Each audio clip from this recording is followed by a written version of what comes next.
Discuss the technicals a little bit further with Tom Alexander. He's joining us here to take a deeper dive into the charts. Tom, welcome. Happy Friday. Thanks for sharing part of yours with us. Let's begin with how you feel the indices collectively are a difficult read right now. How so?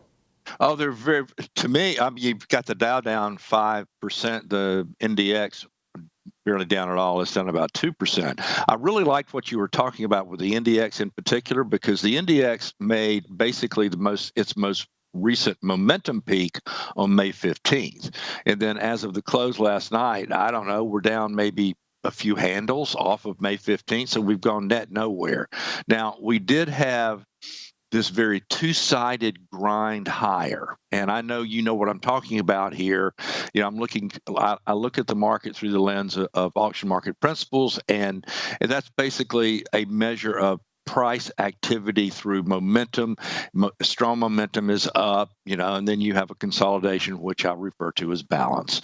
And so the NDX has basically been in balance since the middle of May with an upside bias. But that makes sense because of all the momentum in the NDX. And in particular, you have this incredible company, NVIDIA, that continues to drive it higher. And then the Dow, of course, is the inverse of that. It got hit by, I guess it was Salesforce that really dragged it down. But the indices typically been, when they're trending either up or down strongly, and it's a true trend, they will pretty much structurally move in lockstep. Mm-hmm. And we're not seeing that right now. I mean, they're down a little bit. Like yesterday, the Russell was up. You know, the market had positive breath yesterday, but the SPX, the Dow were down. Now the New York Composite, which is the broadest index that I watch, was up a little bit. And I think that's a little bit of a silver lining in here. It also had a very deep retracement. So things are out of sync. And when things are out of sync, it's difficult for me to get a good read on it. But in this instance, I would give the benefit of the doubt to a more bullish outcome. I like that. Ultimately. Because of the longer-term trend that's intact here still, Tom, I think it's important to be able to sometimes just take a step back and go, wow, I don't really understand what's going on here. I always say with auction market theory, concepts, and principles, sometimes it's easily identifiable. Sometimes it's not so much as so, right? So you have to be very realistic about that. But echoing my head is your comments from years and years and years ago about how we need to see all four collectively follow through to get real energy to the upside, right? You want to see participation, not just from three of the four majors like what we've seen. The Russell hasn't really been as enthusiastic relative to the other majors, but you're also talking about, and I was just pointing to how we're coming off right now in that NASDAQ back down to that 18,005 level. I called it a lower extreme of a range we've been in over the last couple of weeks. You use a phrase, a key reference area. You say the SPX has reached one of those key reference areas at this point. Yesterday we reached that. Yeah, we closed that big gap. There was a big gap on the 15th, actually, and we closed that.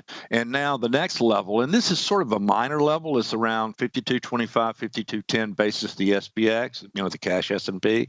But other than that, because May was so vertical, it's really sort of in an elevator shaft. Mm-hmm. So this would be a potential level that you might see really an inflection point. I don't like to use the term support and resistance, as you know, but this could be an inflection point, and it'll be interesting to see if the excuse for the sharp move off of here, up or down, is this number at 820. But longer term, and you do a wonderful job of helping people maintain perspective about what is the trend in a given time frame. And the trend is up in the long intermediate term time frame. And, even in the Dow, okay, we have a 5% correction. Well, in a bull market, that's nothing. Yeah. So it's too early to panic in here. I agree. But short term, the picture's partly cloudy, no doubt about it. It's funny because the longer term bulls are saying, hey, too early to panic here. The short term, those that are trying to jump on every single sell-off, right, they're saying this could be the start of something bigger ultimately. And they're going to be right when we do roll over. But you can throw that, 10 different times. You're going to miss 9 out of 10. You're going to pick that high once. And who can survive trading along those lines? We've talked about that before as well. But Tom, you mentioned you're giving the benefit of the doubt to the bulls because of that longer-term trend, which remains to the upside. Yeah, could be that we've seeing the top of the mountain, right? And now we're just going to go lower. If that is the case, if you are wrong, you also noted you'd expect the SPX, the NDX to likely very soon accelerate at to deeply lower levels here, test at April, that May range that we saw, the lower end of that. Yeah, if we're not fairly close to a low here, you're going to see acceleration lower in the SPX and NDX. Now, do I think they're going to go straight to the April low? No, that would be a crash. But yeah, they're holding up really well, especially in light of the fact of the others where they are. So that's why I would give the benefit of the. And if you get on social media, it's like the world has come to an end because we've had a 2% decline in the NDX. I mean, come on. Yeah. Well, I'd agree here. The one thing I would argue, Tom, at this point is I do feel like stocks kind of carried the weight, the burden of the load. And now we're kind of seeing that falter a little bit, right? The ability for some of these big tech names, for example, just to continue and push higher and higher, buy with two hands, eyes closed type mentality. So going to be lots to watch here, especially with the data due out at the bottom of the hour. And as we come off these all-time highs, eventually if we can regain those upper levels. Tom, appreciate you joining us here. A solid look at the technicals, solid look at the indices. Thanks to you, Tom.